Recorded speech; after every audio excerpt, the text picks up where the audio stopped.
right, right now, please take a moment, pause the video, and describe what the words independent and dependent mean to you. Hopefully you've paused the video and have described what the words independent and the words dependent mean. Those are just to get you thinking and understanding what we're going to be talking about in this video. So let's go on. Simple event. A simple event is an event that has just one outcome. So possibilities would be roll a cube,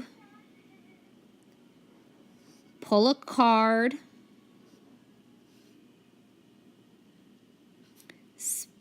to do a spinner. All of those are examples of simple events.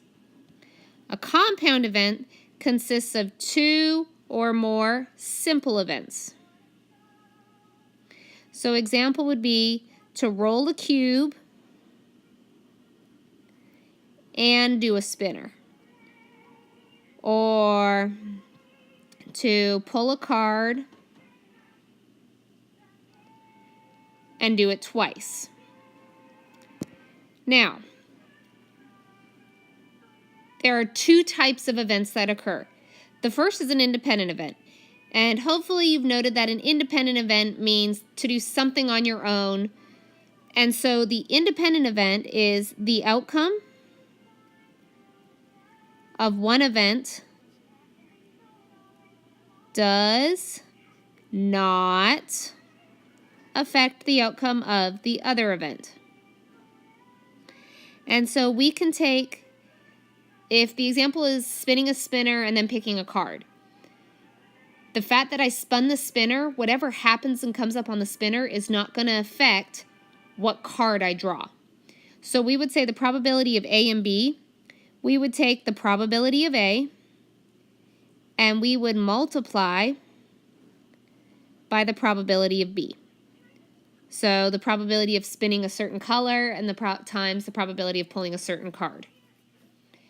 For dependent event, the outcome of the first event does affect the outcome of the second event. And so if I picked a flower and then I went to pick another flower, the flower I picked first, I can't pick that same flower second. So therefore the second event is affected by the first. So we would say that the probability of what you do first times the probability of the second event after you've done the first. So the probability of B after A. So here are two examples. A bag contains 5 pink, 3 green, 4 orange, and 8 yellow gumballs. Find the probability of randomly selecting a green gumball and then a yellow gumball if the first gumball is replaced. The fact that this says is replaced is a good indicator that this is an example of an independent event. So we can add up to figure out the total number of gumballs. 5 plus 3 plus 4 plus 8 indicates we have a total of 20 gumballs. Now, for green, there are 3 green out of the 20. And we're going to multiply for yellow that there are 8 yellow gumballs. I picked a green one, I then put it back. So therefore the total number of gumballs in the jar or in the bag is still going to be 20. I haven't eaten it. I took the green one, I put my hand in, pulled out a green one, went, oh, I don't like green, and I'm going to put the green one back. Then I pulled out and said, oh, I got a yellow. So we end up with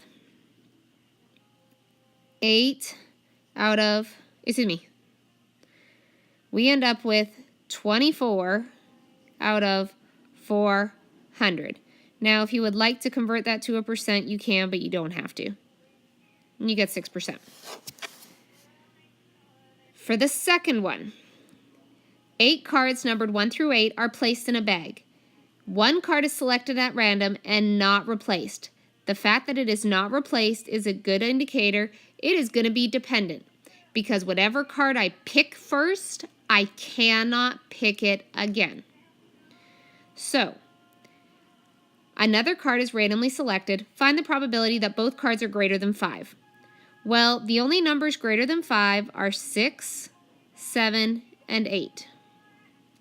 So, for the first card, I have 3 possibilities that are greater than 5, 6, 7, and 8, and there's a total of 8 cards. Now, if I've picked out one of those cards, if I've picked out the 6, that only leaves me 2 possibilities that are more than 5. But in addition to leaving me only 2 possibilities of numbers greater than 5, I am also left with a total of 7 cards in the bag. Because if I have the cards 1, 2, 3, 4, 5, 6, 7, 8, and I come in and I take away one of the cards that's more than 5. At first I had 3 possibilities more than 5, but now I only have 2 possibilities more than 5, but there's also only a total of 7 cards. 1, 2, 3, 4, 5, 7, 8. That's 7 cards. So we ended up with 6 over 56, which is approximately 10.7%. All right, so now let's go through these events and let's just state, are they independent or dependent? Number 1, Luis choosing one card from a deck and then choosing a second card without replacing the first. This is dependent because if whatever he picks first, he cannot choose it again. So that means it's dependent. Number 2, Adriana picks a flower out of a bouquet. She doesn't like the one she picks, so she puts it back and picked again. Independent. She picked it the first time, she puts it back. She is able to choose it again. Number 3, Ivy's mother lays out 6 shirts and 4 skirts for Ivy to choose from. Ivy picks a shirt at random and then picks a skirt at random. Independent. What she chooses for the shirt does not affect what skirt she will pick because it's 2 totally different articles of clothing. Number 4, you're making your class schedule. You pick one core class for first period and then another core class for second period. This is dependent. If you choose to have math first period, you cannot choose to have math second period, although I know that you would absolutely totally try to do that. So because whatever class you pick for first period is not available for any other core class during any other period, it has to be dependent. Number 5, one student in your class is chosen for a project, then another student in class is chosen. This is dependent. If you choose to work with one student, that means nobody else is able to work with them. So you have taken that ability to choose them out of the total possibilities, and therefore it's dependent. Ryan spins a spinner and rolls a number cube. This is independent because no matter what comes up on that spinner, I can get any of the numbers 1 through 6 on the number cube.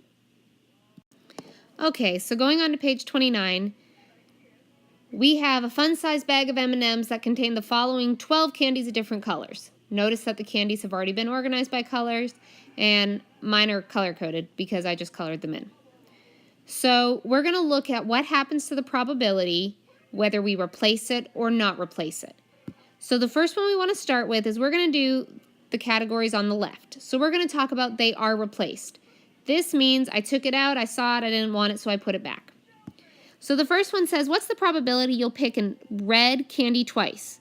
Well, if we look, there are 3 out of 12 candies that are red.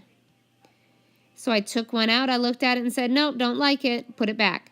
Then I put my hand in. I still have 3 red candies. I haven't eaten any yet, and there's still 12 in the bag.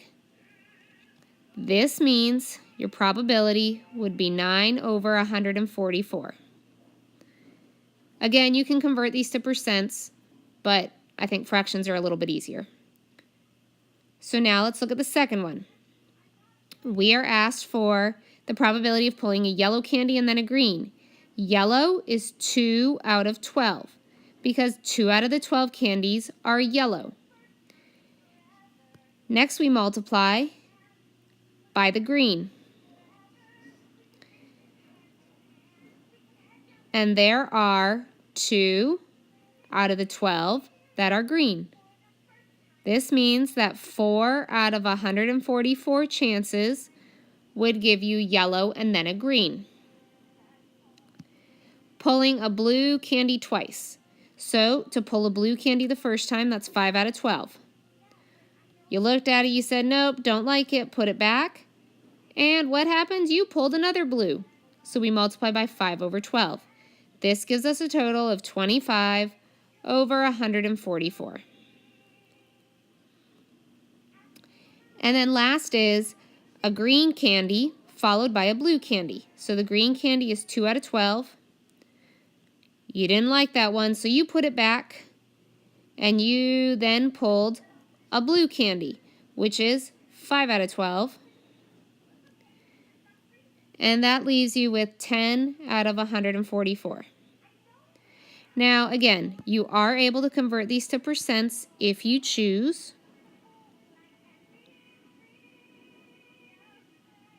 .25%, about 2.78%, about 17.36%, and about 6.94%. Now let's take a look what happens if we don't replace the M&M. So first we pull a red candy. That's 3 out of 12. And you're like, wow, the red candy tastes really good. So you eat it. Now there's only 11 candies left in that bag. And of those 11, 2 of them are red. So this means we're now dealing with 6 out of 132, which is about 4.55%. So notice that went down a little bit. Next is to pull a yellow candy, which is 2 out of 12, and then a green candy. Well, you really like that yellow one, so you ate it. And then so since you ate it, that means there's only 11 left in the bag. And of those 11, 2 of them are green.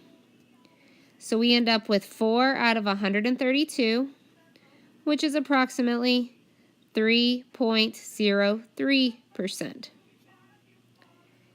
To pull a blue candy twice, we start off with 5 out of 12. You thought that blue candy was really, really good, so you ate it. That means there's 11 left in the bag, and of those 11, 4 of them are blue. The reason the numerator went down in this is because you ate one. So there's 1 less blue. This means probability is 20 out of 132, which is approximately 15.15%. And then the last one, a green candy, is 2 out of 12. Pretty delicious, so you eat it. And then you go and pull a blue candy. There's a total of 11 in there, 5 of which are blue. And that gives us 10 out of 132, which is approximately 7.58%. So please note that there is a difference between replacing and not replacing. Putting it back or not putting it back will impact your probability. So now let's go ahead and do some examples where we do put it back in the bag. So we are replacing. A bag contains 12 Airheads, 2 apple, 4 cherry, and 6 mystery. Katie picks 1 Airhead, looks at it, says, I don't like it, replaces it, and then she takes the second one. So we want to know the probability in each situation. So for the first problem, we are asked for the probability of picking an apple and then picking a cherry. Apple is 2 out of 12 times the cherry, which is 4 out of 12, meaning that the probability is going to be 8 out of 144. I'm not converting any of these to percents, but you are more than welcome to do so.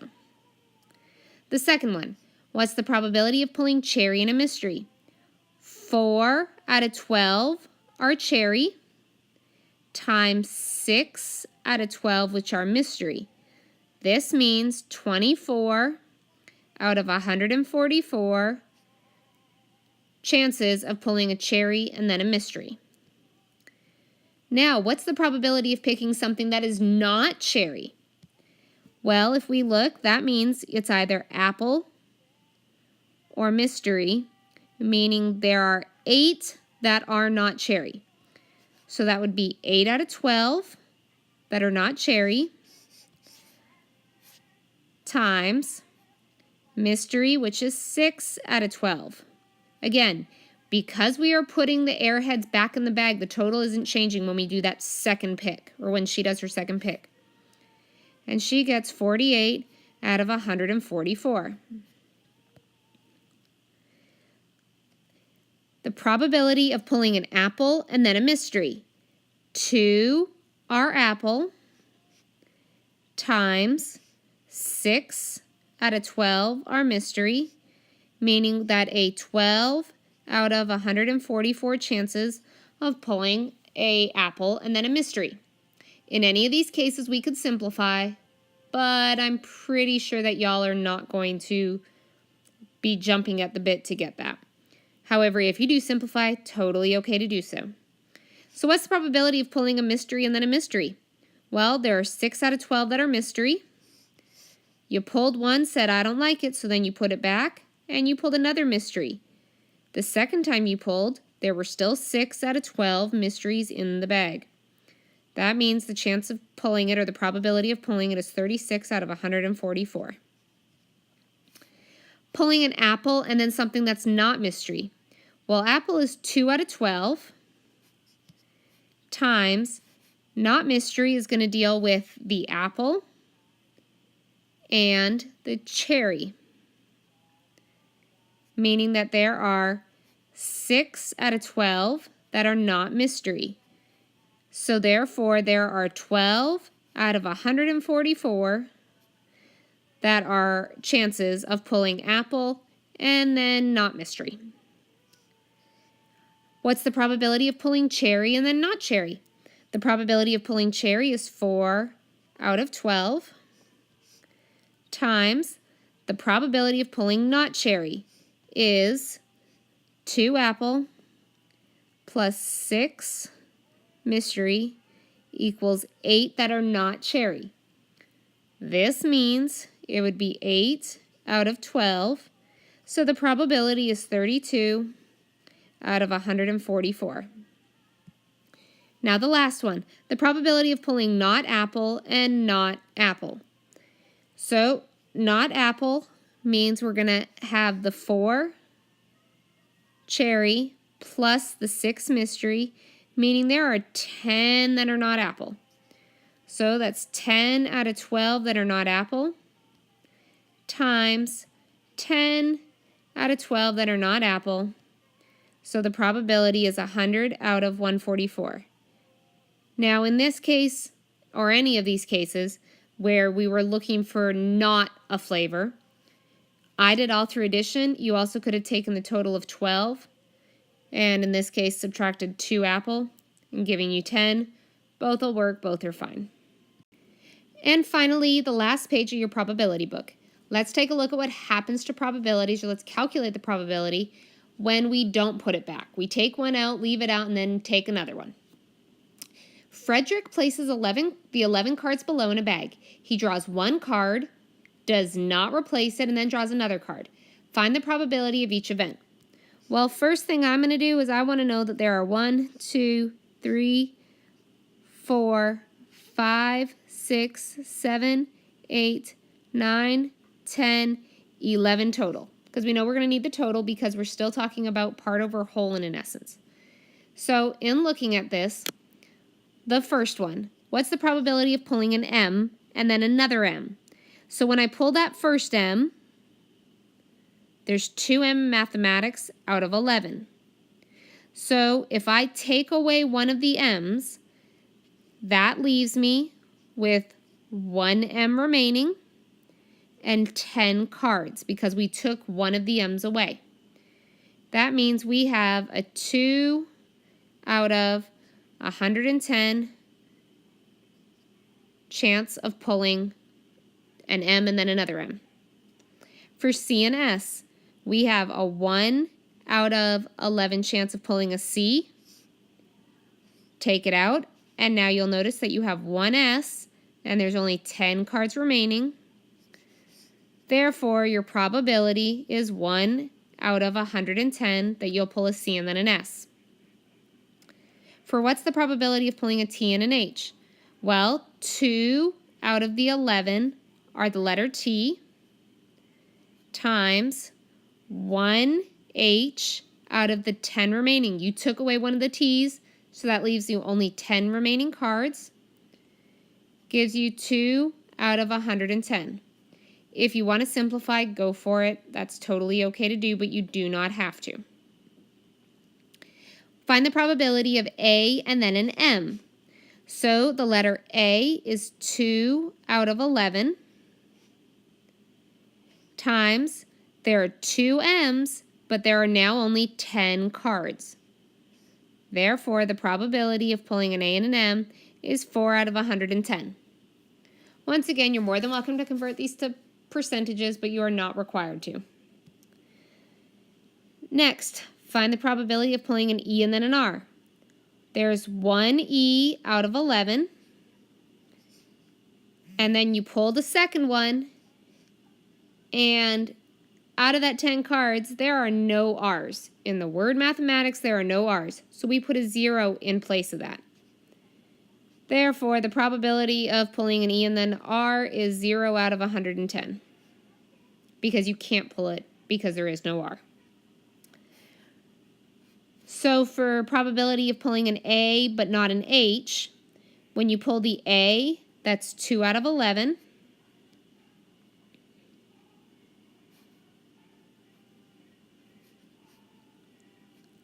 And you go to pull not the H, since there's one H, we're saying the 10 remaining minus the 1 H is going to give you 9. This means that there are 9 out of 10 remaining cards that are not H. Therefore, we end up with 18 over 110. So now look at this one, the probability of pulling an I and then an M and then an S. So we're pulling 3 cards. So start with the I. When we look at mathematics, there's only one I out of the 11. Times probability of pulling an M. Well, there's 2 remaining M's, but there's only 10 remaining cards. Now we're asked for an S. There's one S, but there's only 9 remaining cards because you pulled out an I and you pulled out an M. So we've taken 2 away from that 11. And that's how you get a probability of 2 over 990. Last is, what's the probability of pulling a T, an S, and then not an A? So we start with the easy one. There's 2 T's in mathematics out of 11. And then we want to pull an S, and there's one S, but the total number of cards is only 10 because we took out the T. Now we're asked to pull not an A. There are 2 A's in mathematics, and there's 9 remaining cards, so therefore there are 7 out of 9 that are not A's. This is how you end up with a probability of 14 over 990. So we are asked to explain the difference between independent and dependent events. So to summarize, dependent means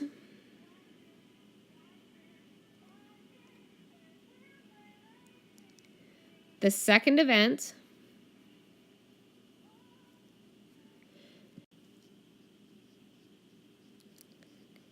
is affected by the first event.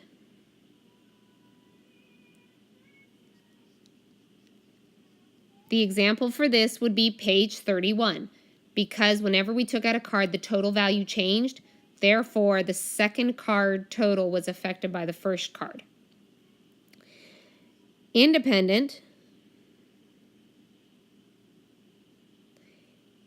is like page 30 because independent means that neither event affects the other.